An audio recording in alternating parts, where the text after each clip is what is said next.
We are on our way to Davao del Sur kasi most of our trip mostly nasa nasa Oriental or in Davao del Norte. So this time, this will be our first trip that we will be going to the south. Kauban na po ang mga not so pretty friend of mine. Ayun siya. The not so pretty, not so healthy, not so not so sexy. So this today is we will be going to Kapatagan. This will be a 3 days and 2 night trip. And we are here in Nasa. And time. Davao City.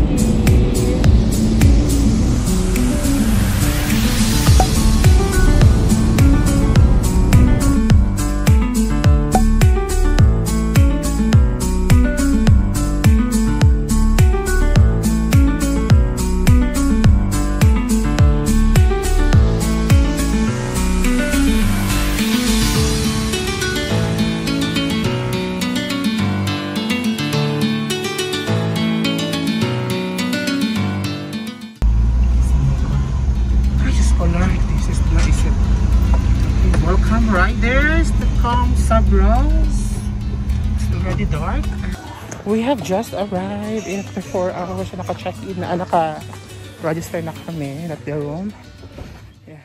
Ayan, so after 4 hours and almost 4 hours namin na trip is nakarating din kami dito sa Kamsa Bros. Usually the trip will take 3 to 3.5 hours. Ayan. So, we have finally reached the Kamsa Bros. So, upon arriving here, is you are going to check in sa kanilang front desk. Yung front desk nila is also, it also happened na yun din yung restaurant nila. And then, of course, meron silang parang cash band na 1,000 pesos in which that money will be refundable the moment na mag-check out ka tomorrow. So, yung nakuha namin na room is a governor suite. This will cost you 2,000 for 2 heads. But if apat kayo sa isang room, you will pay 2,800. No? So for 800 lang yung kanyang nadagdag. So this is our room here in Kamsa Bros. Ayan. Maliit lang. Yeah, extra bed. Tsaka yung main bed. Ayan. Ito lang yung ilaw niya. At parang meron pa doon. Yan. Then meron silang mga complementaries na kape. May shampoo din at saka sabon at saka water. At the same time, meron silang flat screen TV. Then, meron din silang view dito sa labas.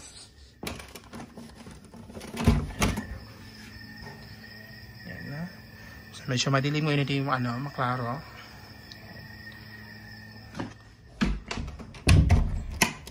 Yung CR nila is medyo malaki. Yan. Ito yung CR nila, laki ng salamin. Yan.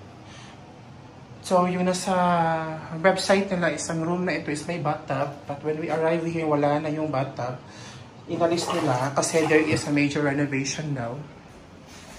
Which, ayan. So, mayroon silang bidet. Yeah, so, that is our room. And after this moment, so magdi-dinner na kami sa restaurant.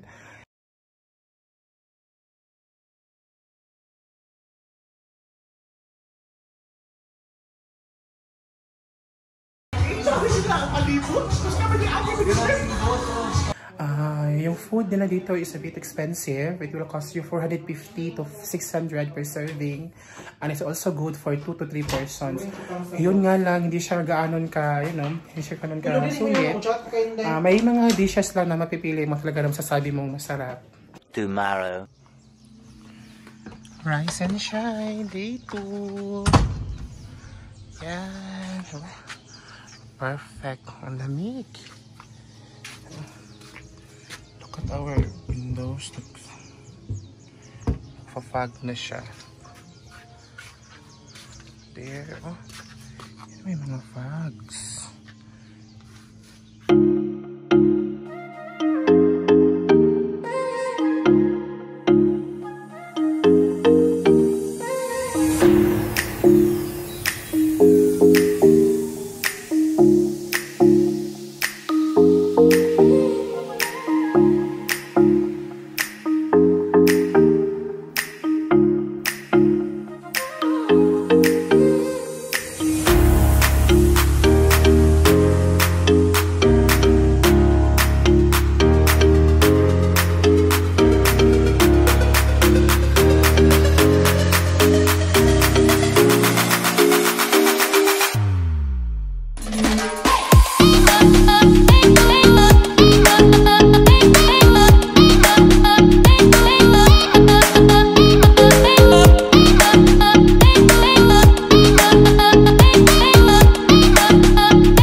Ayan, that is our room, Governor Suite.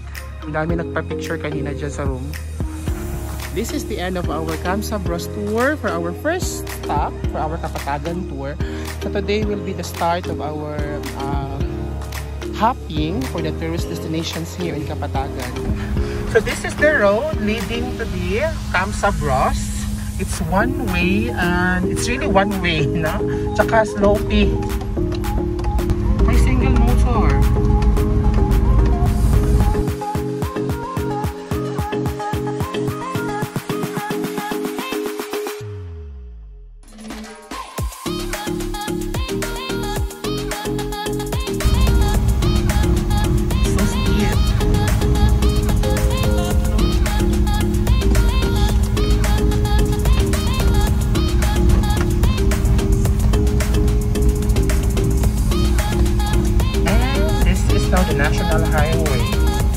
We are now finally done with our Camp Sabros, our first destination in Kapatagan trip. Everything is expensive here, from food to service water. Actually, do not have service water here. It's not the breakfast is not free, so you'll have to buy your own breakfast or you have to bring your own food.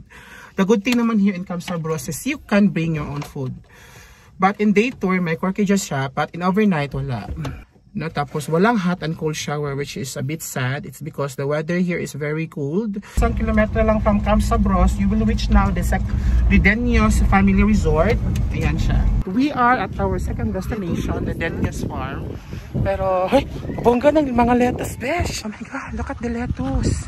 Oh my gosh, masarap kainin! Oh my God! Ayun, sige, pakyaw sa tumbayot ang sayo. Daulaw pa ka. Isa na makabuka doon tayo mong gipalit. Oh, alawoon. Naulaw pa siya sa iyahang sa kakilo. Sa kabukag na lang nangas ko anoy. Murag mag-branch out na siya o gulayan sa surplus. Gulayan sa surplus.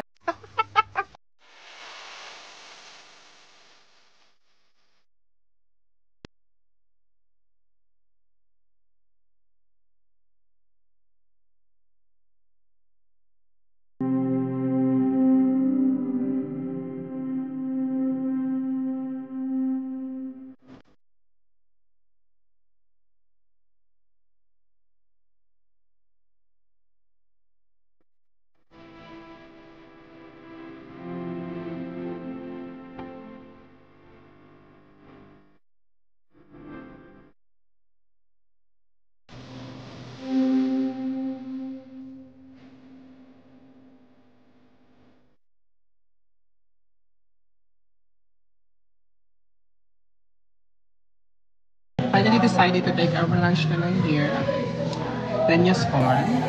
Nilagang native chicken, sweet and sour chicken, and gulay. Ito yun sa baba, platter of rice. So we're done with our lunch, and sa likod lang pala ng Denios Family Resort is the Agong House.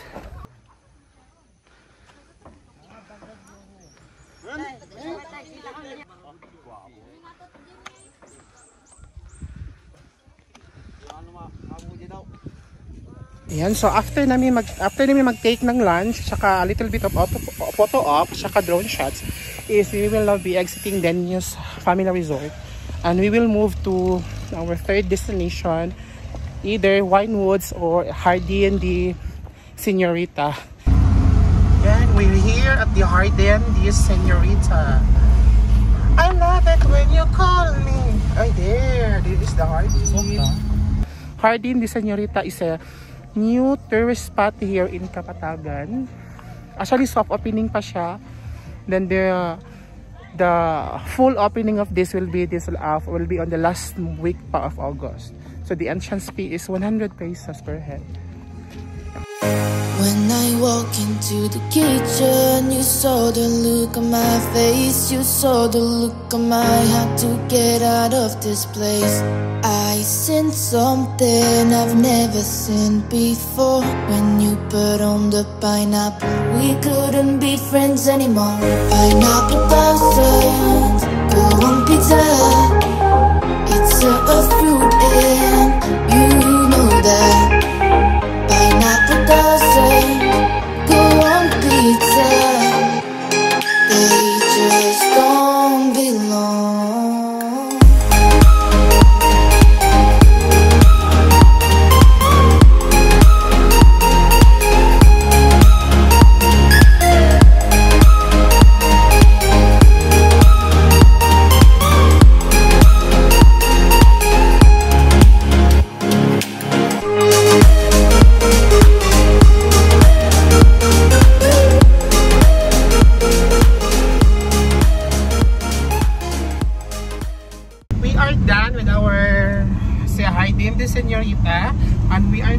we will now proceed to our last destination for today. So we will be going to Montefrio Resort, in which we will be staying our second night there.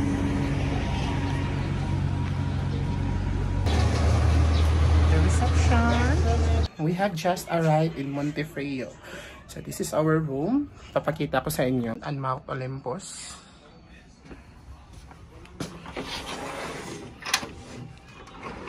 The bed that we got is good for 2, but there is an extra 2 beds.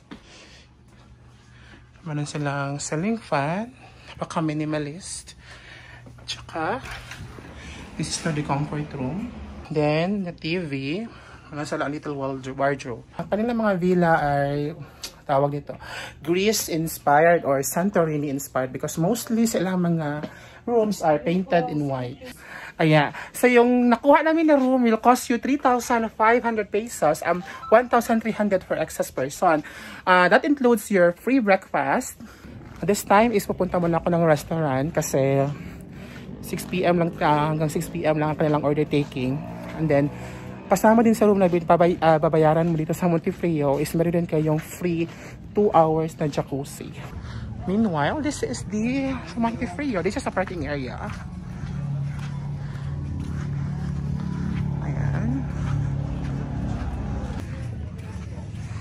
Yung signage nila.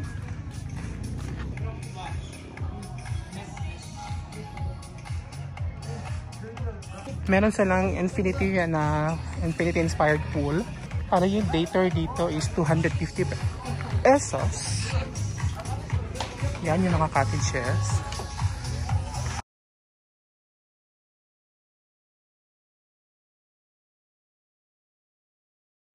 Ito yung restaurant nila. And the pool bar.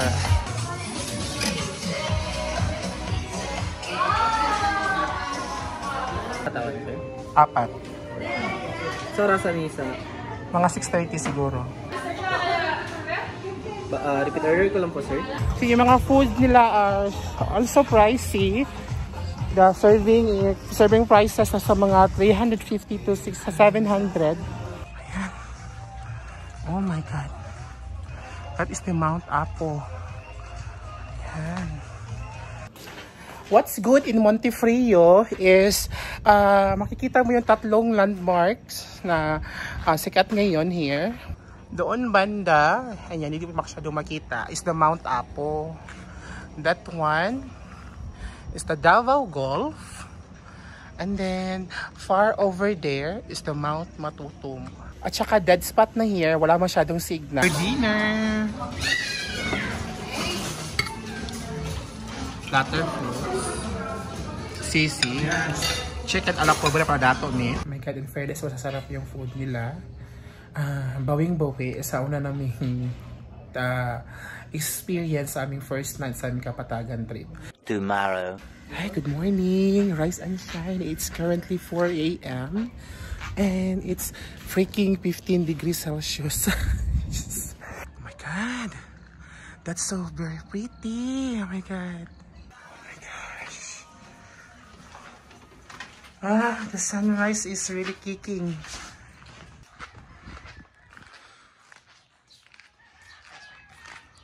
So, nandito na kami sa pool spot ni Jay Ford.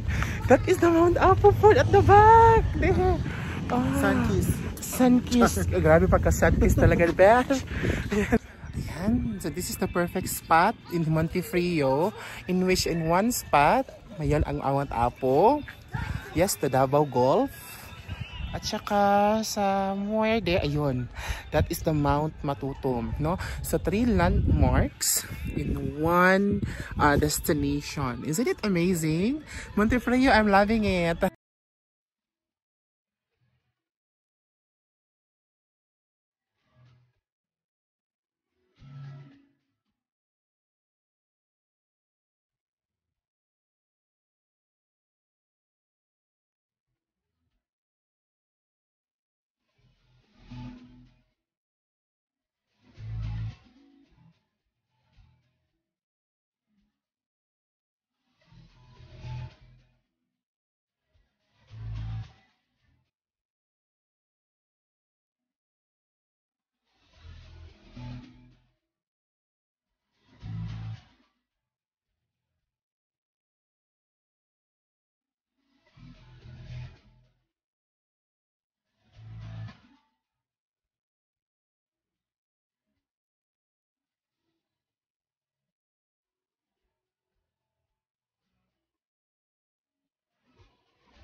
that wraps up our Kapatagan tour. Actually, yung Kapatagan, maraming destinations, maraming mga destinations na pwede mong puntahan here. But for us, we only opted to choose of the 4 major destinations here in Kapatagan. We choose not to go sightseeing hopping. It's because gusto namin makarelax talaga, so staycation lang yung peg namin. But if you want to come here in Kapatagan, you may visit all of those tourist attractions in a day. Yes, in a day. Marami mga offerings here in the day tour sa Kapatagan, which is past the checkpoint here in Davao City sa Toril Banda. Actually, pag papunta mo ng Kapatagan at saka pabalik ka Tagum City, yung in and out lang going to Davao City, doon lang na part ang merong checkpoint. Kailangan din natin mag-ready because just in case hindi natin alam ang panahon, no? So you have to secure na lang your own QR code. So saan makukuha yung QR code? The QR code of Davao del Sur, actually may tie-up nila yung QR code also ng South Cotabato. That is CCTS na QR code. Iba po yung QR code sa Davao City at saka sa Davao del Sur. If you are planning to visit malls in Bigos or somewhere in Davao del Sur, mahahanapan nila kayo ng QR code sa CCTS. Just like when we enter the MERS Pasalubong Center, hinanapan kami ng QR code from CCTS. That QR code also na ma-generate nyo sa CCTS na website is can also be used pag papasok ka ng Region 12. No? Ayan. Then sa mga destinations naman sa Kapatagan, mostly pwede po ang walk-in. No? So, but if you plan to stay overnight, so it's better to book ahead. So that's all for this vlog. Until our next trip, bye-bye!